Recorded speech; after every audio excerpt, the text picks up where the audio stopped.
We're here for Today in Sudoku for July 25th, and today's theme will be the truth about Snyder notation. And this isn't a thing I can actually do, but I sort of prefer it be there. There's what I mean with the notation I use. I think I am the Snyder of notation, but the way I taught someone in 2007 has become the form of how a community may describe Snyder notation. I want to talk about why and when to use notation, and even how I would solve it today if I was solving in a place like Sudoku Pad. This is chapter 1. There's far more that I can do in a subsection of a Today in Sudoku talk about notation, but want to highlight that there's a lot of stuff we want to do, lots of themes to do. If even other streamers are doing puzzles or interesting puzzles, we don't get a lot of stuff that interests us. That's not saying they don't exist, but there's some space of sharing as well as existing. We want to solve both of those problems. And if what I'm doing is trying to build an AI to make puzzles I want to solve, there's something wrong with what I'm doing, because I'd love to just have actual intelligences, which could be you as humans. And it's so weird how I just said that sentence. So we're able to help here. So today's news is I watched a Cracking the Cryptic video. I don't do this almost ever. I do maybe 1 or 2 a year. This happened to be a puzzle I wrote. It's not always a puzzle I wrote, but I think there are things that, it's very interesting to see what Simon and Mark have built up as people I've known from competition and as friends. I'm privileged to have a special route through their email to kind of get puzzles under consideration. I don't have to go on LMD and have 100,000 people vote me up with like 4-star, 5-star, other stuff. Like I can send them a puzzle no one's ever solved, so it doesn't have a rating if I wanted to, but I don't make puzzles that way. Like I want to make puzzles that sort of do more than just entertain an adult.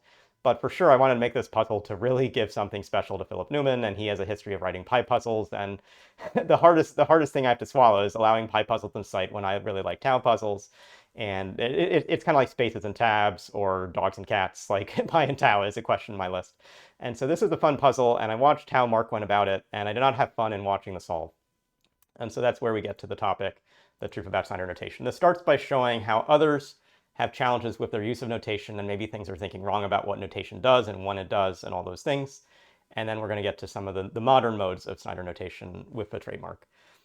For sure, you can goodlift a thermo if that's a thing. I don't care if an innate person does a thing. It's not really compelling or original. Goodlift is not the first to have the concept of marking all the cells in a range of a greater than or less than series. So I'm just going to say he's made some notes and he's forgot that this is a Sudoku puzzle. And it's not that this is quickly fixed 3 minutes later in the video in that box. It still says 6, 7, 8. And the theme of this puzzle is not to randomly write 1s and 2s in corners and overmark notations and other thermometers and other things. That 8 never existed there. Quickly, you should write 6, 7, 6, 7 as a pair in the row, 5, 6, 5, 6 above it as a pair in the row. Those come across based on single or box line type eliminations. Something the community may say, by Sudoku, the lower left cell is a 6. By Sudoku, there's a 7, 8 pair. By Sudoku, there's then a 4 in the row. And so that 8 is not fixed in a normal way. It's solved by oversolving the puzzle. Was this because the notation was treated like it was in ink and not in pencil? I treat large digits as if they're in ink, and I treat my notation as something I frequently erase and rewrite if I think I'm using the wrong notation in the puzzle. Like, I think there are 2 forms of notation at this moment in the puzzle that don't make sense to me. I would love dots for the corners or something else. And I'd love numbers for numbers if they have a different meaning. But your brain does not process the info in the way no one's brain. A computer could, but a human brain cannot process this information efficiently. And if you treat your notation as if it's an ink, you're going to make errors with it. So let's sort of show an example. The first part of this puzzle fully missed because the notation wasn't used well.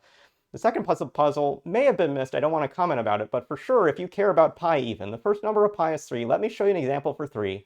If there's a challenge from the audience for another digit in this number or in some other video, maybe for all of 1 to 9, there's a mistake.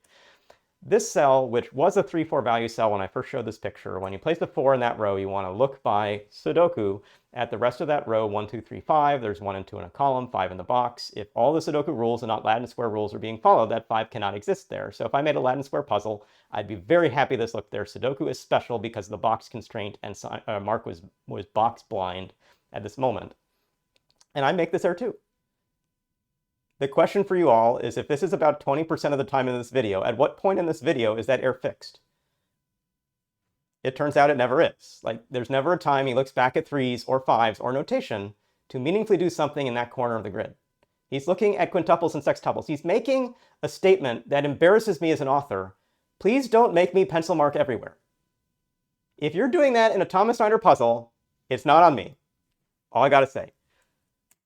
Snyder notation, whatever it is simple to enter, simple to use, easy to self-correct. This is true across puzzle styles. Today, we're going to talk about Sudoku. So, like, hidden information within boxes is a really quick way to propagate at the end of the puzzle. It's a really quick way to identify hidden pairs. Where those notes don't live is a quick way to spot naked singles. Like, All these things were the first order way my brain thinks, and in some puzzles, it's not useful to think that way. And so I want to do something else. But critically, it self-corrects if you do it right, or it's sitting in a place it won't confuse you. Everyone is over-notating their grids because they think Snyder notation is insufficient, and no one knows Snyder notation. So let me please just share examples. But let me start by saying I make these errors too, and I watch myself solve, and I learn from my errors. To get to be a world champion, here's pro tip 17, if you haven't watched the video that had the first 16, or whatever the count really is. I'm right-handed, and I have right side grid blindness when I solve puzzles. That is to say, I'm often writing a number in the left or center of a box, and by the time I'm moving it over or moving my hand up, I'm still covering a place of the puzzle I should be looking. So let's look in this space. There is a big, large 5 in this grid. This is a number that is a given in a Sudoku puzzle. It's never going to change. It's going to eliminate numbers in its row, its column, and its box. And when I actually find a naked single in row 9, column 3, I don't see it. You also at this moment don't see it. You're excited that fog of war is the most amazing thing in Sudoku history. My hand has been fog of war for most of my time solving Sudoku in my life.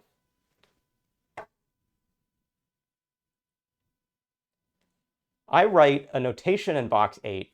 It's now 5, 6 on an edge, when for sure that 5 is in row 7. But I'm following it quickly because like the top solvers move their hands quickly. And so they get to row 4, row 4, column 6, I write a 5, I write a 1, 9 note. But when I come back down, I'm like an automobile reversing. I go beep, beep, beep, beep. I know the 5 is, I'm now scanning by 5s, and I see that my notation was stupid.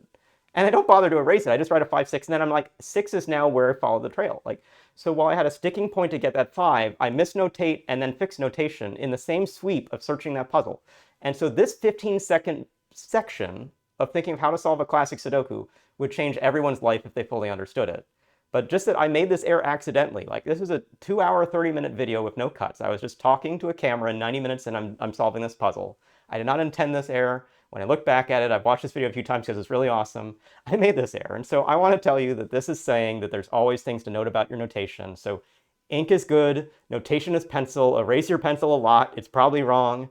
If you're marking the center notes in cells, like you probably over-notate or under-notate those positions and make errors by doing it. That's also why I do naked info second.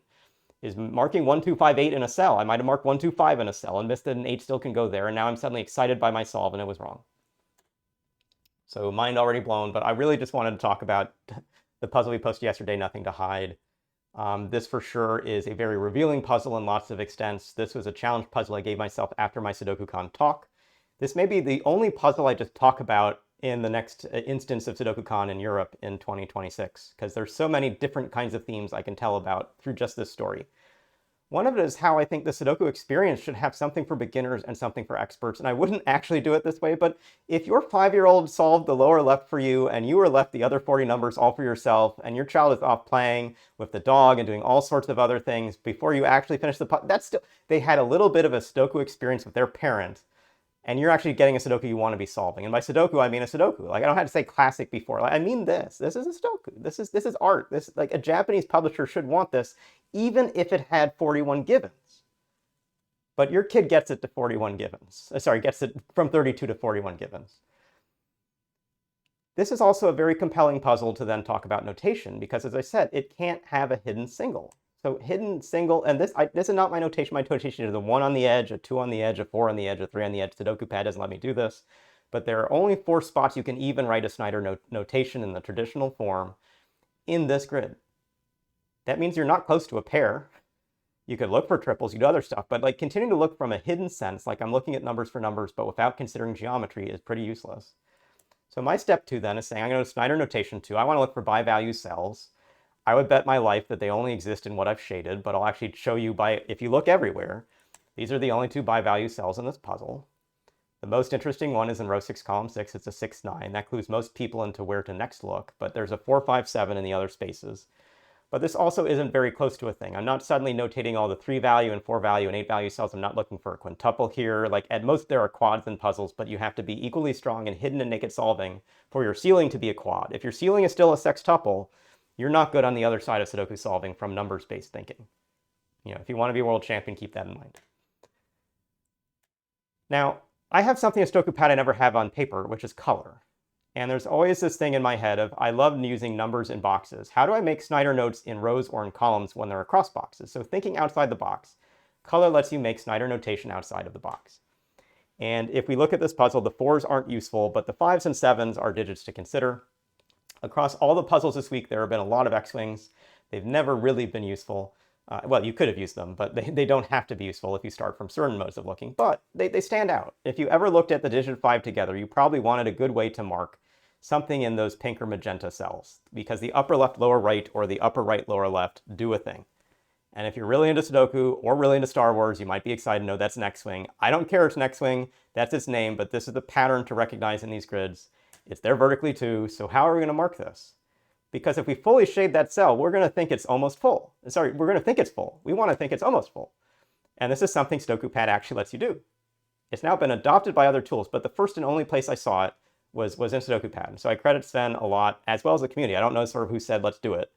Maybe it's even Simon and Mark when they wanted to have a notation. Like, I've never seen them use in the puzzles they've solved color as notation. I want color as notation when it's a Snyder notation of an either or choice that spans boxes. And as long as some other version of that number is colored elsewhere in the grid, I will remember 5 equals pink when it matters what the number was, but there's something blocking some of the space. Let's do that in 7s.